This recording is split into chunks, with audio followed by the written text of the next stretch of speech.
Hello everybody, welcome back to Anglo Election Insights, where today I'm going to make my first proper video previewing the Victorian 2026 election, with that being not necessarily the next election that this channel will cover, but the next big one, in my eyes anyway. Being a Victorian, I have an extra interest in it.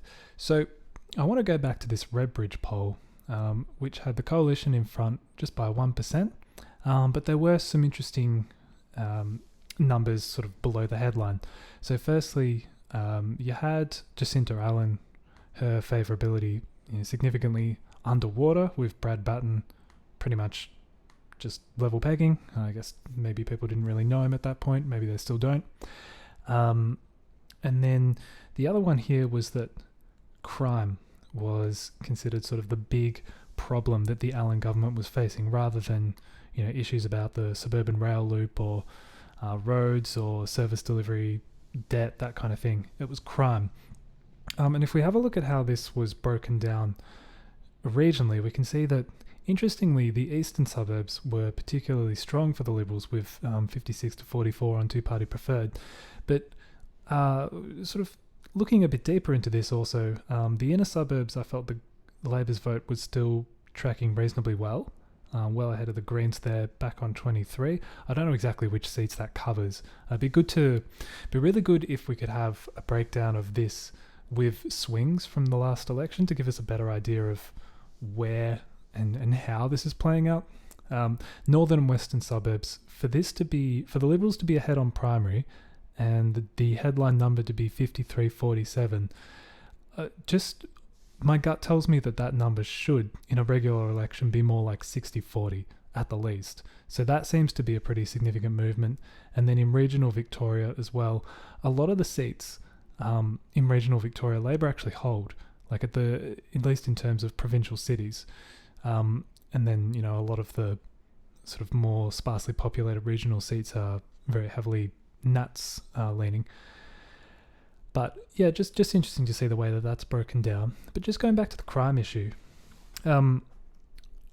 here I've got some statistics on basically the crime trends in Victoria, and we can see that 2024 was a big year for crime, bigger than any of these other years preceding it. And now you might argue that, well, the population's increasing, and that's true, but just have a look at the trend. That's definitely outpacing population growth over the last 4 years, and we can see here the year-on-year change was 15.7%, and that's 13% when basically accounting for the rate per a unit of like the population, so rate per 100,000.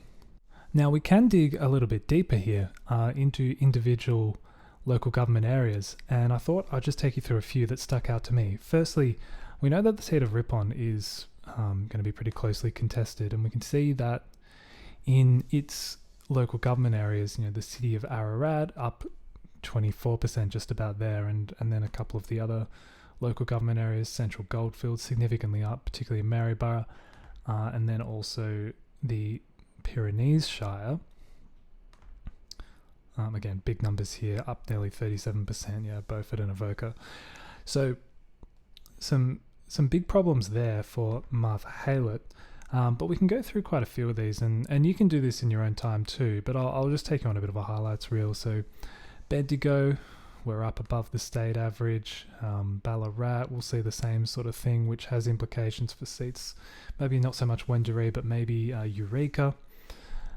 Then we'll keep going here. I was quite interested by these figures from Casey, particularly Cranbourne, Narre Warren, seats that perhaps might become quite marginal in this upcoming election. We can go to Burundura. It's a little bit random the way I've got these down. Just noting that's quite a big increase with Hawthorn, Kew, Campbell. These are kind of more heartland, inner east blue areas, which Labor have been doing better and better in recent years, but this might sort of halt the momentum. Another one that was interesting was Darebin. Not typically a sort of battleground between Liberal and Labor, but Preston Reservoir. This is more sort of with implications for Labor versus the Greens in some of these seats like Preston. I wonder how increasing crime would affect the dynamic between those contests. Then another one that popped up for me was Frankston. Here we go. This was fueling a bit of speculation in the federal seat of Dunkley, but it could be decisive in state seats like Frankston or Carrum as well. I'll just take you through a few more. Dandenong, you can see that's actually more or less tracking with the state average, and it's down in Springvale and Noble Park, which will be good news for Labor in a seat like Mulgrave, for example. Maroondah, here we go. So this is kind of more into the outer east. What was interesting was Ringwood, and we'll go through this seat a little bit later in the video, but that could be quite an interesting one, well above the state average there, in more of a kind of leafy eastern area, the sort of place that's been trending towards Labor in recent years.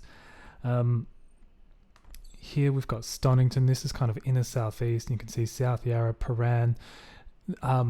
Big swing towards the Liberals from the Greens at the state by-election, and this kind of shows that maybe that wasn't just a one-off, and that could be something that could be replicated elsewhere as well. And then there's a few others like of a similar kind of ilk. One that comes to mind is Port Phillip. So again, we're trending above the state average, like higher than it's been in total numbers for the last decade. St Kilda, South Melbourne, Port Melbourne. So the seat of Albert Park, probably not one that's necessarily going to be competitive, but one to keep in mind. And then there's a few we can look at for the west and northern suburbs as well. For example, Melton, crime way up in Melton, and that's a marginal seat. We'll keep going, so somewhere a little bit closer to the city, Moonee Valley. Again, this is probably kind of getting more into Greens versus Labor territory, but that's a massive increase, 29%. Maybe a little bit more outer west, we'll go Wyndham. And again, massive increases, Werribee, Tarneit, Hoppers Crossing. Remember, crime was a big issue when it came to that state by-election earlier this year, which the Liberals nearly won. And this could be a key reason why. So that gives you a bit of an idea. I'll link that for you guys in the description. But for now, we'll move on to my recently completed Potential Pendulum for the state election in late 2026. So this is what we're currently looking at. Labor sitting on 56 seats at the moment. The Greens had 4, but now they're down to 3 after the Paran by-election. And the coalition, who are of course a coalition, they have 29 seats, including Paran. So look, this is a first draft. It's the first time I've made it, first time I've revealed it. So, if you have some specific thoughts, please let me know, because this is going to change quite a lot, and I'd be really keen to know what you guys think. So I'll run you down the Labor column, because that's probably the most interesting one, and then we'll have a quick peek elsewhere. Firstly, I've capped it at 60. Maybe, after the federal election where, Labor won quite a few seats when, a lot of people expected that perhaps, at least early on, that they were only likely to lose seats, that this might be a bit foolhardy. But if the electoral environment starts to change quite drastically, I might look at adding a few more. But in this case, I've got 4 Liberal marginals. Croydon, Polwarth and Rowville, they're all seats that have been trending more or less towards Labor for a long time. Now, I better explain this trend that I've come up with. There's the statewide swing from 2022 of 2.3%, and I've tried to group seats by their kind of sub-region, and some of them are pretty random, like peri-urban, which takes up, everywhere from like Hastings all the way around to like Melton, I think. So, that one's pretty random. The provincial cities too, that's everywhere, like Shepherd and Morwell grouped in with Geelong and, Ballarat and stuff. But it should hopefully kind of group seats a little bit in a way that makes a little bit more sense, like the inner south, the eastern suburbs as well, which, really bucked the statewide trend last time round, and then the northwest suburban seats, which swung really heavily towards the Liberals. So that's the end result there is that there's going to be a lot of seats that look like they're trending towards Labor, but that's just because I wanted to see which seats really were standing out amongst their own kind of local region. And on this pendulum, I do also have a list of how I've divided up the seats. It's not massively scientific, but at least it kind of gives you an idea of what I've done there. So we will get back to the actual pendulum. So as I was saying, seats that are trending Labor, but particularly Rowville on a margin of 3.7 is unlikely to move enough towards Labor in this kind of a cycle. But I do feel that over time that's a seat that they'll eventually target. I've actually got Ripon and Bass, the two marginal regional seats that Labor holds, as near certain coalition pickups at this point. This recent furore about the emergency services levy has really hit the wrong chord in terms of some of these regional seats. And with a government that's already carrying a lot of baggage, who has already sunk a lot of cash into Melbourne while the regions really kind of suffer with poor quality roads and services. It was always going to be hard to hold these seats, but I think they've just made it pretty much nigh on impossible. Whereas in Hawthorn, all this drama about John Pizzuto, it might not even be a Liberal seat by the end of the year, let alone come election time. But if he survives all that and the current trends continue, he should be safe. Pakenham, so then we're going into some kind of outer suburban seats here. Pakenham, very marginal. The sitting Labor member, unfortunately, has like an advanced terminal condition. I forget what it is. It's actually somewhat quite possible that seat will unfortunately go to a by-election because she might be forced to retire or die in office, which is really sad, of course. But she's not going to serve a second term, so that one's going to come under heavy coalition threat, particularly because the southeastern suburbs are Brad Batten's home ground advantage as well. Hastings, this is one that's definitely trending Labor, but on that margin I think a statewide swing of anywhere from kind of 3 to 6%, which is what we're looking at the moment, will definitely wipe that one out. Melton, Yan Yin, seats that are traditionally not coalition seats, but they definitely are trending that way. The trend and the swing in Yan Yin is a little bit deceptive because there was a problem with the Liberal candidate. They were disendorsed or something happened in 2018, which pushed the Labor margin way out from where it should have been. So that was kind of more a natural correction. Glen Waverley, this is a seat that's definitely trending Labor. I wonder if the prior Liberal member there who didn't take the COVID vaccine, maybe that was a bit of a contentious issue for the people in his electorate. But at the same time, a lot of these seats in the kind of Middle Eastern suburbs moved the same way, so it could just be part of an ongoing trend. Then Sunbury, which is a seat that I don't think the Liberal Party's ever held, but it did significantly swing and trend towards the party back in 2022, so it's a case of whether or not the Liberals can continue that trend. Ringwood, typically I would have this a lot further down, but the sitting member now sits on the crossbench because basically he has he's got a bit of a problem with anger and stuff like that, and there's been some controversies surrounding his behaviour, so he's been kicked out of the Labor Party, and that could cause a bit of an issue potentially in terms of replacing him and the sort of the shadow that he casts over that seat. We know that kind of thing can be quite damaging. Werribee, which is extremely marginal now on the by-election, but of course, by-election results don't always get repeated at the next general. Sometimes they do. Aston, just gone, is a good example where basically they matched the 2023 by-election result, leading up to the landslide Liberal win in New South Wales in 2011. We saw that there were some by-elections that had, massive swings against Labor, and then basically the whole state went ahead and did that at the general election. But it doesn't always work out that way, and it could be a bit of a flash in the pan for Werribee. Eureka is a sort of somewhat regional seat, kind of to the south-east of Ballarat, covering areas sort of around Warrabulshire up to Bacchus Marsh. I was surprised that it didn't trend more to the Liberal Party last election, but with the issues that Labor is having, particularly in the western regional areas, this is one that's definitely liable for a big swing.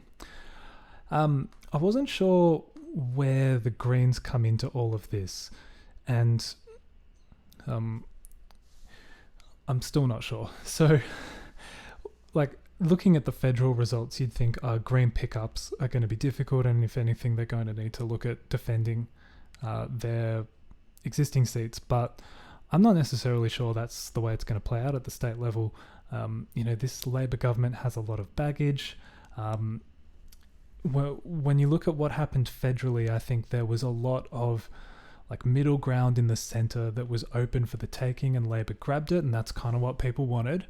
But at the state level, Victorian Labor has been seen to be quite progressive. The Greens are not kind of blockers in the same way. In fact, much to the chagrin of the right side of politics here in Victoria, the Greens are very much seen as the enablers of Victorian Labor, along with some of the other minor left parties. So it could be the case that the Greens actually are able to rebound quite strongly and perform much better at the state level than they did at the federal level, in which case I think Pascoe Vale would be their biggest chance of a pickup, followed by Preston, and then Northcote is the most marginal, but it seems like it's an area the Greens don't seem to be doing quite so well with that affluent progressive type voter that they used to.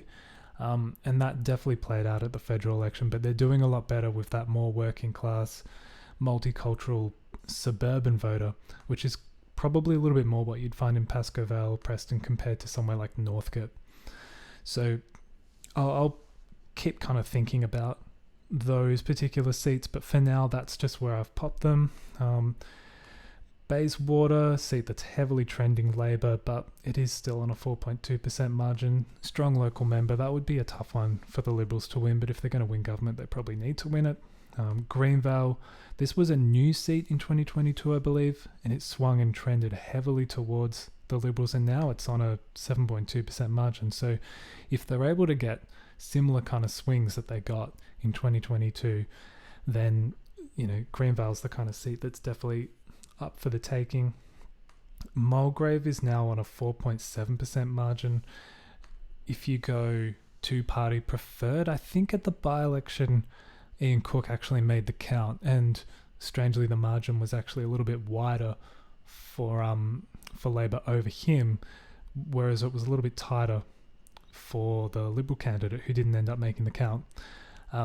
Ian Cook, I think, will run for the upper house, and he's kind of focusing on having his own party. So the whole Mulgrave thing is probably kind of over as far as Ian Cook goes. He's going for something a bit more broad, and that would open it up for the Liberals. But even on that, I guess since that by-election, the government has taken on a little bit more water, so there is potential that margin could get whittled down even more. Niddrie, on that margin and in that kind of area, you might expect it to be a little bit higher up, but that is the seat of Ben Carroll, the Deputy Premier. That would be, I suspect Labor will go pretty hard at defending that one if they feel that it's under threat. Ashwood is a seat that the Liberals would typically hold, going back a decade or so, but it's trended hard towards Labor in recent years.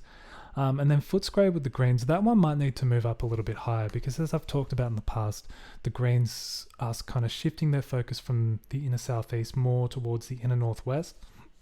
But at the same time, and I guess with all of these seats like Preston, Pascoe Vale, Northcote, it's if the Liberal, it's a lot of it has to do with the Liberal preferences, because in previous state elections, the Liberals will put like Greens near the bottom and Labor at the bottom, and that's resulted in the Greens getting a reasonably decent preference flow once the Liberal preferences are distributed, and almost enough for them to win a couple of these seats. Whether or not the Liberals keep doing that, and if their voters actually follow the cards, remains to be seen.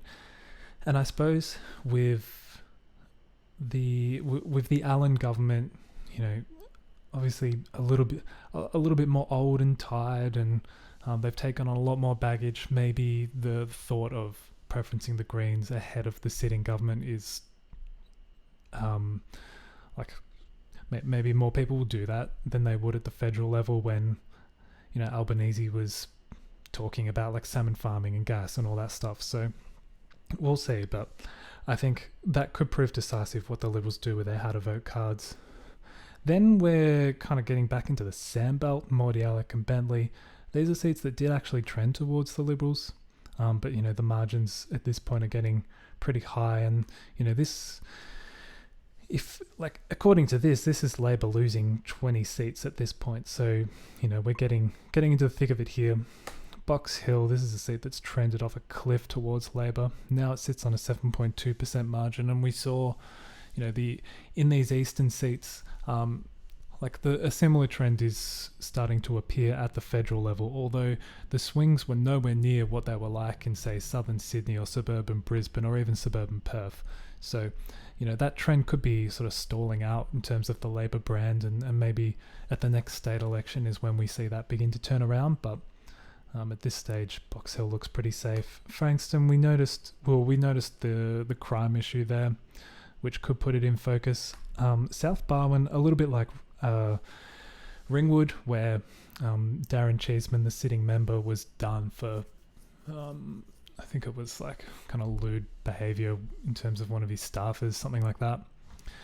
So he now sits on the crossbench. He's been kicked out of the Labor Party, and from what I've heard from local media in Geelong, there's a lot of anger at him, and I think there's a bit of hunger for a by-election to really kick him out, but I don't think he's willing to go. So that could have significant harm for the Labor brand down in that part of town.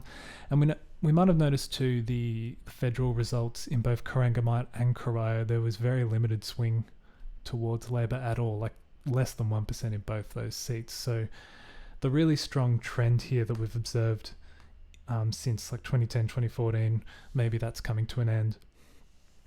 St Albans is another northwestern seat that has trended a lot to the Liberals, but do the Liberals even have like a branch in St Albans? It's such a strong Labor area. Hard to imagine them winning. Carrum, Narre Warrens, the Narre Warrens, both of them. I think when those seats were created, they might have been like notionally Liberal, but this sort of outer south eastern area, as it's filled out, it's become more and more friendly to Labor. Point Cook and Bellarine. Bellarine, there was the retirement of Lisa Neville, which probably caused that swing. Again, maybe if the regional swing is on, that could be an interesting one to watch. And Point Cook, I think Joe Garra as an independent was expected to do a lot better, but Labor's vote mostly held up. And I've got the trend there of 3.6% towards Labor because I've grouped it in with some of those other northwestern seats that really swung hard. Sydenham, we're really getting into strong Labor areas here, and these margins that Labor hold are really getting up there. Monbrook, Cranbourne, I've got Bendigo East in there, bit of a meme, but we did see at the federal level a huge swing to the Nats. Well, I don't know, maybe the same guy has a crack at this seat. He was campaigning largely on state issues and trying to make it kind of personal towards Jacinta Allen, so he might go ahead and do that, and that could be interesting. And then these are all sort of safe. We'll have a quick look at the Liberal column as well, because that's sort of interesting as well. I haven't really put much thought into anything below 25 seats. I don't think the independents will run again in Mornington or Benambra, and neither in Mildura. I think Ali Cupper sits on council now, and if anything, that seat's probably just going to become safer for the Nats, particularly in this kind of cycle. And then as you go down these inner eastern inner south seats, they're looking pretty safe at the moment. So this is all kind of similar to what we've just covered with Labour. I've got Paran pretty high up because that's going to be a tough one to defend against the Greens. The Paran by-election was particularly liable to being an outlier result. Remember, turnout was only 65%, and because Labor didn't run, that sort of quasi-Labor independent was able to run, and he did like the Michael Danby thing and preferenced the Liberals over the Greens. And still, with all that, they only just won. So it's one where maybe if the local member has done the work, maybe if the position of the Greens continues to slide in that sort of inner southeastern area, those issues around crime remain election talking points. It could be one where like the Labour vote kind of goes nowhere, the Green vote slides, and the Liberals are actually able to consolidate their lead, but that's actually going to be a really tough one to defend, I would think. And then the rest of it really just looks quite similar. Mostly just, there's no crossbench in Victoria at the moment. No independents. It's basically just Liberal, Labour and Greens. So nothing of note there. I'll quickly go over to the Greens. They hold Brunswick, Melbourne and Richmond on pretty comfortable margins. I would expect them to retain those. Paran will be a major target seat for them to win back. And then these 4 seats are probably all considered winnable if they have a good night. But again, it really depends on whether or not what played out at the federal level with kind of the more sort of affluent Anglo-progressive voters in those regions. Are they continuing to stick with the Greens? Are they moving towards Labor? Does that happen at the state level depending on the issues, with the state Labor government being a little bit more progressive anyway, but also having taken on a lot of baggage, been around for a long time? The state Greens, they're not really sort of the same as the federal Greens. They don't get up to the same antics in Parliament necessarily. I think that will become a little bit more clear as time goes by. I've also got Albert Park in here. Probably, like, it was a target seat for them last time. I think it's only getting more difficult because they really seem to be going more for that kind of younger, multicultural, renter class type voter, which that sort of demographic is being pushed out of places like St Kilda and Paran and Windsor, and that's just going to make it really hard for them to get enough primary vote to win those kinds of seats. And then Hawthorn, if there's no independent and if Labor kind of runs dead and ends up third, you could see the Greens do quite well, but maybe, like, again, their time might have come and gone for them to do well in some of these Liberal held inner eastern seats. It's just that I was looking for a 10th seat and I couldn't think where else to do it. Independents, we don't really have an idea of which ones will run, where they'll run. Like, I'm not sure Jackie Hawkins goes a third time in Benambra. I've got Werribee here, and we should bring that up, that in a lot of these Western Melbourne seats, Paul Hopper has gotten like a little collective together, and I think he's going to be running candidates in like 12, 13, 14, 15 seats in these like safe Labor Western suburb areas. And that could have implications on them perhaps taking primary vote from Labor, and some of that goes to the Liberals via preferences, or if they're really good candidates, some of them might actually get up. Paul Hopper himself in Werribee is probably half a chance. From a standing start in the by-election, he polled something like 15%. And the two major parties, well, they were like 29% apiece, something like that. So definitely don't rule that out. All right, so I think that's probably enough for today. Hope you guys enjoyed a little bit of analysis there. Please let me know your thoughts. If you've got a bit of a scoop in terms of like the individual seat, maybe you live there or you know someone who lives there, maybe you know something about one of the MPs that I don't, or you've just got a general opinion, please let me know. I'd love to hear your thoughts. But until then, I'll see you guys in the next video. Bye for now.